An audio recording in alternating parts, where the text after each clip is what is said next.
Bonjour, bienvenue pour la 6e émission de Radio Étincelle. À l'animation, Roméo et Emeric pour remplacer Maxence et Léo, absents aujourd'hui. Nous vous parlerons aujourd'hui de la rencontre avec l'auteur Marion Muller-Collard, rencontre qui s'est passée le vendredi 16 mai à la bibliothèque de la Clé des Champs à Belfort avec les secondes techniciens d'usinage. Je passe la parole à Emeric.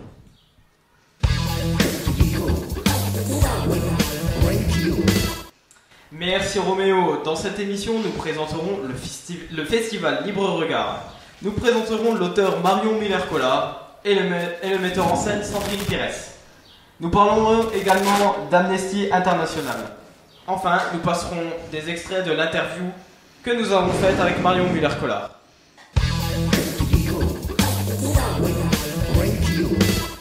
Philippe, peux-tu nous dire dans quel cadre a eu lieu cette rencontre ? Dans le cadre du festival Libre Regard, nous avons pu rencontrer Marion Muller-Collard qui est venue parler de son livre, Bouche cousue. Cette rencontre a pu être faite grâce à Madame Grande-Claude et Stévenot de la bibliothèque municipale de Belfort. Nous avons pu aussi rencontrer Monsieur Othello qui est le directeur du festival. Marion Muller-Collard était accompagnée de Sandrine Pires qui est une comédienne et metteur en scène. Lors de la représentation, nous avons travaillé également sur une exposition prêtée par Christine Pétiard de l'ONG Amnesty International.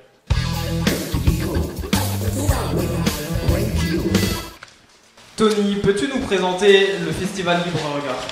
Le festival Libre Regard est une programmation culturelle tout public sur la thématique des questions de genre. Elle est née en 2010 à Belfort.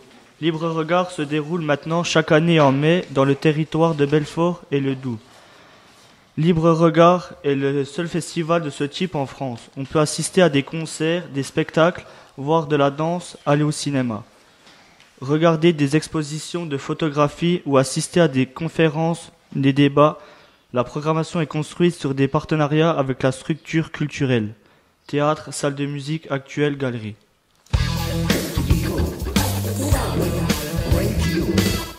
Jason, je sais que vous avez travaillé sur une exposition d'Amnesty International qui était visible au CDI.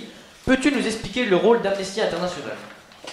Amnesty International est une ONG qui défend les droits de l'homme et le respect de la Déclaration universelle des droits de l'homme. Cette organisation milite notamment pour la libération des prisonniers d'opinion, le droit de la liberté d'expression, l'abolition de la peine de mort et de la torture et l'arrêt des crimes politiques, mais aussi pour le respect de l'ensemble des droits civiques, politiques, économiques, sociaux et culturels. L'exposition qui était prêtée par l'antenne de Belfort traitait toutes les atteintes à la Déclaration universelle des droits de l'homme en ce qui concerne l'homophobie, l'emprisonnement dans certains pays et la condamnation à mort dans d'autres, etc.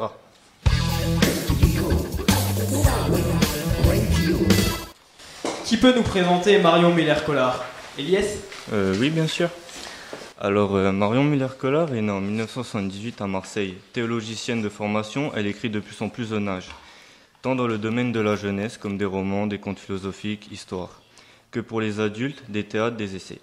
Elle vit actuellement en Alsace avec son mari et ses 2 enfants. Elle a publié notamment Prunelle de mes yeux, Le professeur Freud parle aux poissons, le petit théâtre de Hannah Arendt. Et pour les adultes, elle a écrit L'autre Dieu, La plainte, La menace et La grâce. Nous allons passer un extrait de l'interview que vous avez réalisée où Marion Muller-Collard explique ses études. J'aurais pu être universitaire, je fais des longues études, et à un moment donné, j'ai préféré raconter, j'ai eu ce goût pour l'histoire, plutôt que de choisir des sujets.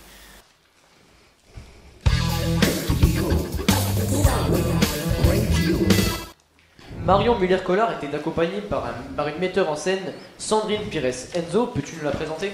Sandrine Pires était metteur en scène et comédienne. Elle a débuté dans le milieu professionnel en travaillant avec l'Atelier du Rhin sous la direction de Mathieu Josselin.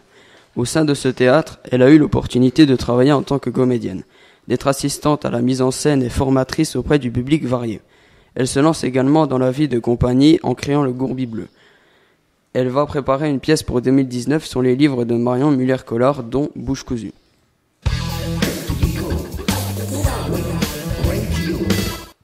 Madame Stadelman, pouvez-vous nous présenter brièvement l'histoire du livre?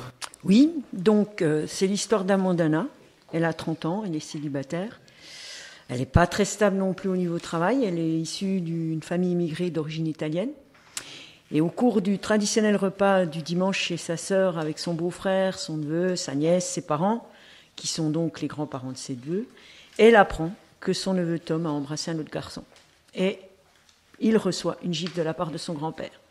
À ce moment-là, Amandana se met à écrire une longue lettre à son neveu, car ce qu'il vient de subir lui rappelle des souvenirs identiques qu'elle a vécus lorsqu'elle avait 14 ans.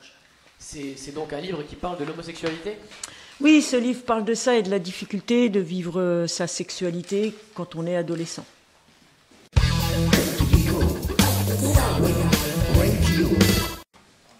Je reprochais le silence tout autour. Alors, Judas, qui avait attendu patiemment son heure, détecta la brèche idéale pour mettre son plan en action. « Faut pas t'inquiéter pour l'ambiance, Amande », déclara Eva Paola en étalant du chèvre frais sur une fine tranche de pain. « C'est pas à cause de toi, c'est à cause du garçon que Tom a embrassé. »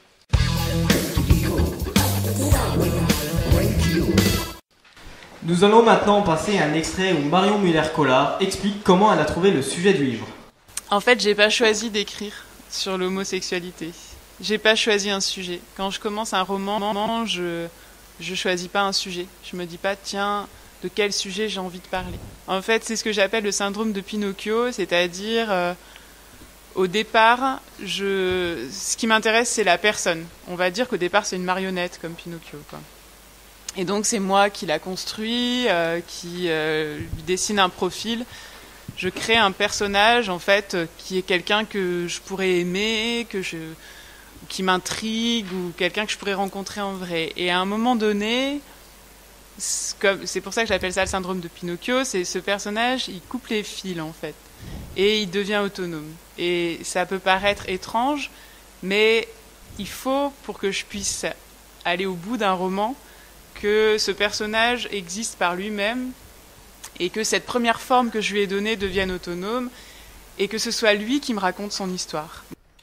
Mais en fait, ce livre parle aussi de l'humiliation que peuvent faire subir certains élèves à d'autres. Je voulais encore vous dire quelque chose sur la question de l'humiliation, juste de garder à l'esprit le mal que ça peut faire, mais aussi en se souvenant le mal que ça peut faire sur soi, et ne pas accepter ces situations d'humiliation. Ne pas accepter ces situations d'humiliation en se souvenant que celui qui vous humilie, en fait, c'est toujours un problème qu'il a avec lui, c'est pas un problème qu'il a avec vous. Ceux qui ont besoin de l'humilier, c'est un problème qu'ils ont avec eux-mêmes. Celui qui vous humilie, il a toujours un problème avec lui-même plus qu'avec vous.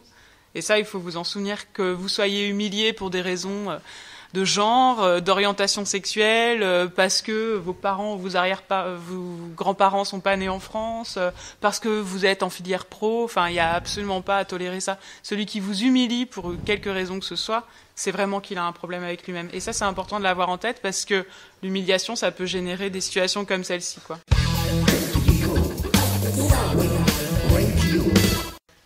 Je sais que vous étiez intrigué que l'auteur choisisse une famille immigrée italienne. Oui, elle nous a expliqué son choix.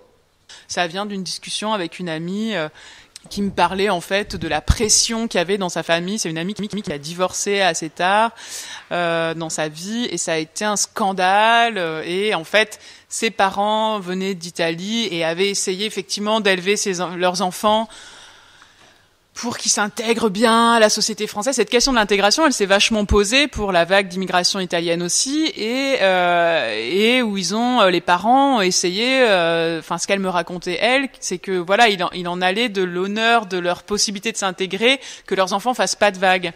Donc je pense que ça doit venir de là.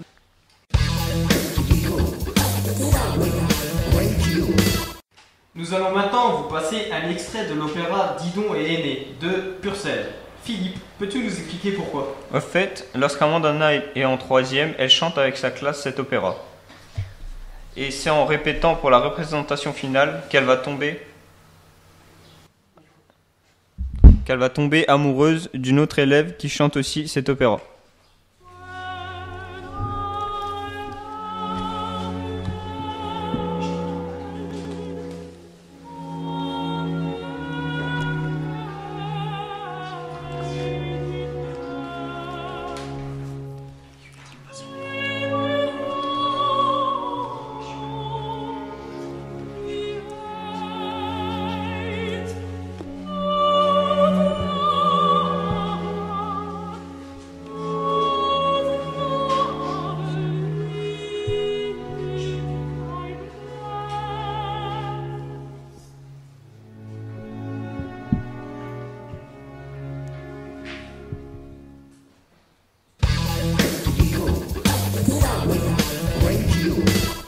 La couverture du livre est assez originale car elle reprend le devant et le derrière d'une machine à laver. C'est vrai, et Marion Muller-Collard nous a expliqué que ce n'était pas elle qui choisissait la couverture.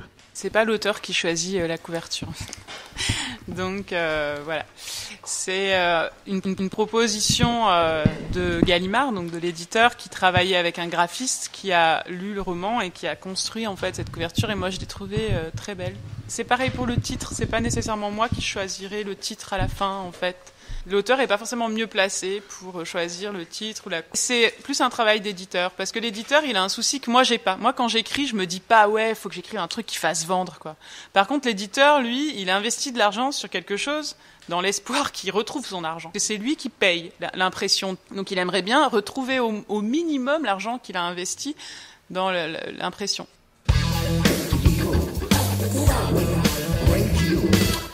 Vous avez demandé à l'auteur pourquoi elle écrivait des romans jeunesse. Voici sa réponse. En fait, j'écris depuis toujours, et je me suis jamais dit spécifiquement que j'allais écrire pour la jeunesse. Enfin, c'est pas une question qui s'est posée. Or, j'ai une amie qui est illustratrice et qui a commencé à travailler pour de la presse pour enfants que vous avez peut-être lu quand vous étiez plus jeune ou trouvé dans les bibliothèques. J'apprends à lire. Toboggan, enfin des petits magazines comme ça. Et j'ai osé envoyer mes premiers textes comme ça, mais par manque de confiance aussi, de m'attaquer peut-être à des plus gros travaux. C'était des petits textes, voilà. Pour moi, c'était déjà une belle reconnaissance. Après, je me suis vite rendu compte que quand j'écrivais, comme on dit bêtement dans le milieu de l'édition, en fait, je montais en âge, c'est-à-dire quand je me fixais à écrire pour des 6 ans, finalement c'était pour des 8. Quand j'écrivais pour du 8, c'était pour du 10. Enfin, j'ai tendance à monter en âge parce que, comme vous l'avez entendu en entendant Sandrine, j'aime bien choisir des mots très précis et j'aime pas me censurer. Alors, ce qui me plaît d'écrire pour la jeunesse, c'est plutôt d'être dans la question de l'adolescence, parce que moi, c'est un âge que j'ai pas très bien vécu. En même temps que j'ai trouvé extraordinaire, que je trouve extraordinairement puissant, en fait, les âges que vous avez. Et du coup, de retomber dans cette puissance et à la fois cette difficulté de cette vie qui déborde et en même temps qu'on ne sait pas très bien orienter encore, etc. Ça me plaît.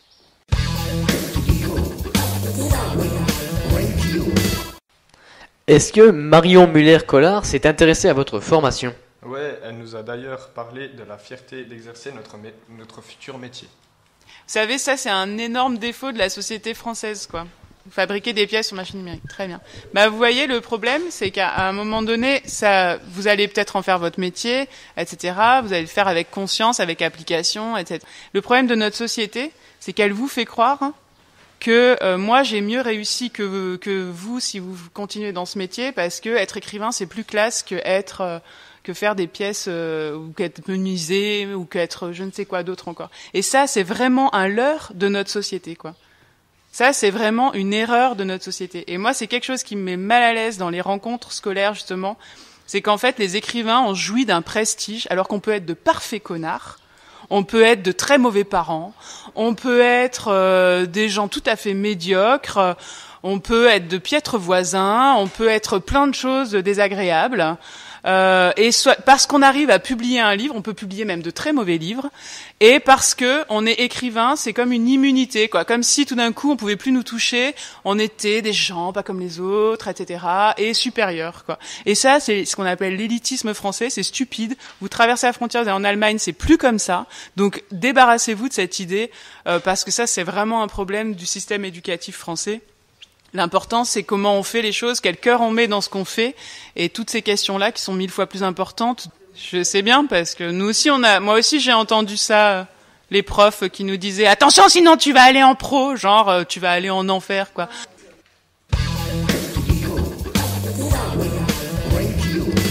Cette émission touche à sa fin. Merci aux invités d'être venus raconter cette rencontre et d'avoir interviewé Marion Muller-Collard. Cette émission termine la saison 2016-2017 de Radio Étincelle du lycée Diderot de Bavilliers. Grand merci à tous ceux qui ont participé aux différentes émissions cette année et qui ne sont pas là aujourd'hui. Maxence, Léo et Corentin et tous les autres. Merci à nos auditeurs, et à la rentrée prochaine. Bonnes vacances à tous. Merci.